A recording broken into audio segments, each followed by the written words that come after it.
Hey friends, I am sitting here in the beautiful Seattle sun. As we discussed yesterday, Seattle is always sunny, and I still got the planes overhead, so you might get some noise, but something came through this morning, because I am, and I spoke about this in my talk yesterday. I talk about the various practices that keep me engaged and that keep me centered in a lot of ways. I find that taking conscious ownership of what my awareness is doing is kind of the foundation of everything. It's kind of the foundation of how I at least get the sense that my life is on track now. I truly believe there are higher forces, higher energies that I may or may not be fully aware of that are also guiding things. But in terms of my own ability to stay present with what's happening, practice has really been it's really my go-to, and I cultivate practices across a lot of different disciplines and in a lot of different areas of life, from the kind of physical to the psychological to the creative to the emotional to spiritual. So and what has happened, and I've spoken about this in the past on this post even, what has happened sometimes when I go into a context either of a lot of like a family vacation or something that really shakes up my usual routine, what can happen is all of a sudden it's harder to maintain certain practices. Bedtimes change, daily routines change, so things kind of get squirrely, and that can be unsettling for me. I've definitely had the experience of like kind of going into resistance around breaking my routine, and I think that's something I've known about myself for a while, and I try to take that in stride. But what showed up today was a sense of imperturbability. It's like almost like I felt a wave of, what if I could just be imperturbable? Isn't the point of all these practices to stay centered and grounded and fully present with what's happening now?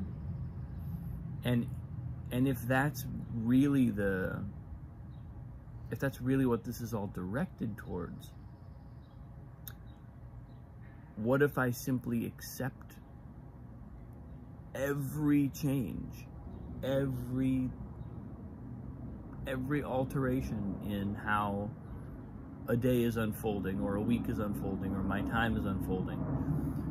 What if I accept all of that as perfect and don't create any tension around it? I've been re-listening to David Data's book, Way of the Superior Man, and he talks about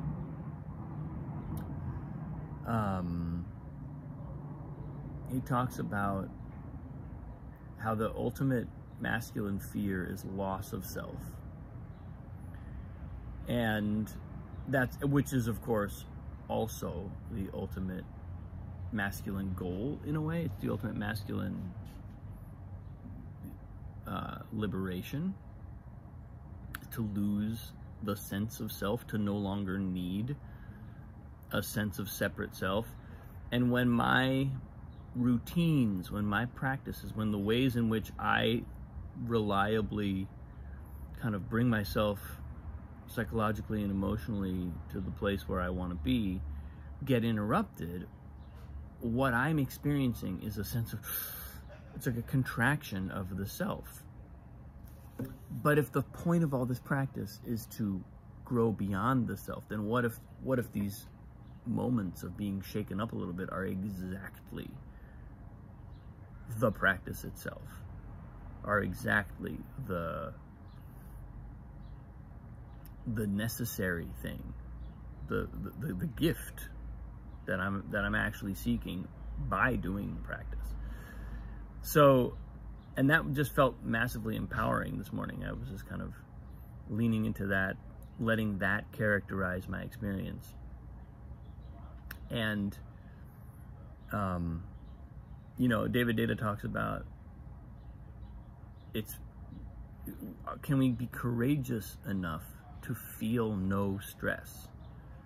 Can we open our heart? Can we engage deeply enough with the world that we feel no stress?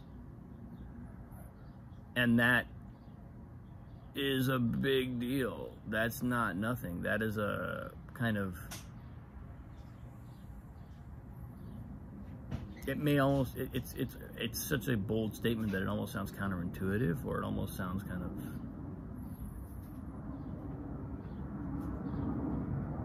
you know, it's hard to even necessarily fully understand what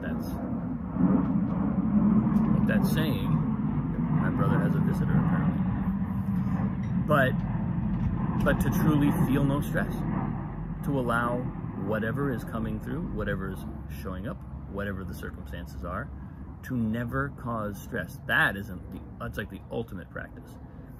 And practices like meditation, like yoga, contemplation, creative practices, all that stuff is really, they're kind of like exercises warming us up for the much deeper practice of every moment of our life.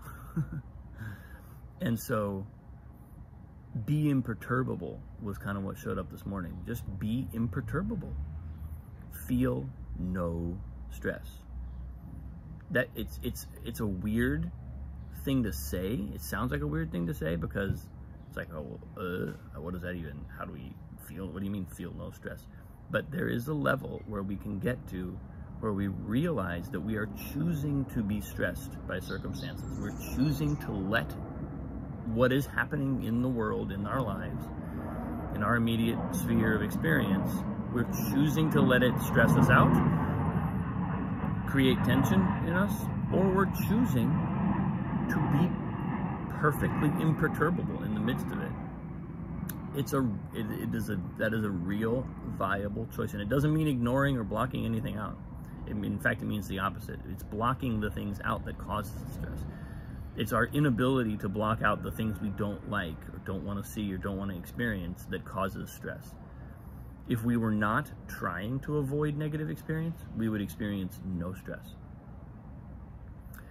And I felt a little wave of that come through this morning, because I'm in a situation where things are different than usual, and my normal routines are interrupted, and you know, so it creates a circumstance where I have to sort of wake up a little bit more into reality. And my practices, my exercises become applied to life. They're not exercises in and of themselves. You know, like you would never play piano scales for years without ever playing a piano piece.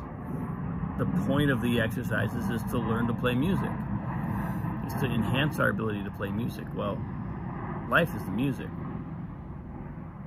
So all the practices and all the disciplines are really ultimately taking bite-sized chunks of life and trying to manage them, trying to get better at managing them, so that overall, in the overall picture, we become ever more competent, ever more confident, ever more imperturbable. So, be imperturbable. That's what showed up for me today.